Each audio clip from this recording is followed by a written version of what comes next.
Samantala, halos 2,000 learners sa Mangaldan National High School hirap pa ring makabasa ayon sa pamunuan ng paaralan.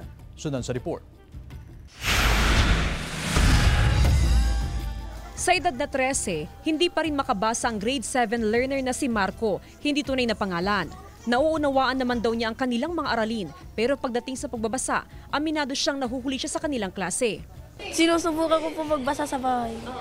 English po. Kasi mahirap po magbasa ng English.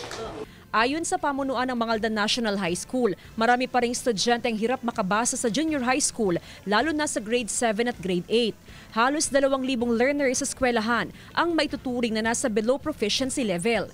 Upang matugunan ang problema, inilunsad ng DepEd ang Academic Recovery and Accessible Learning Program o Aral Reading Program na layong masolusyonan ang learning gap sa pagbabasa mula grade 1 hanggang grade 10. Sila po ay, kumbaga sila ay gagawa ng classroom, isi-separate sa classroom at doon sila pagbabasahin lahat.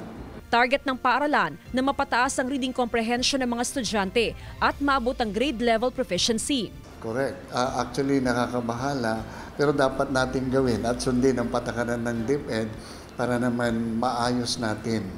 Nakatakda ring tumalim ang eskwelahan sa ibinabang pulisiya ng DepEd na no reading, no move policy o no reading, no pass policy. Ibig sabihin, hindi pwedeng ma-promote sa susunod na grade level ang isang estudyante kung hindi marunong magbasa.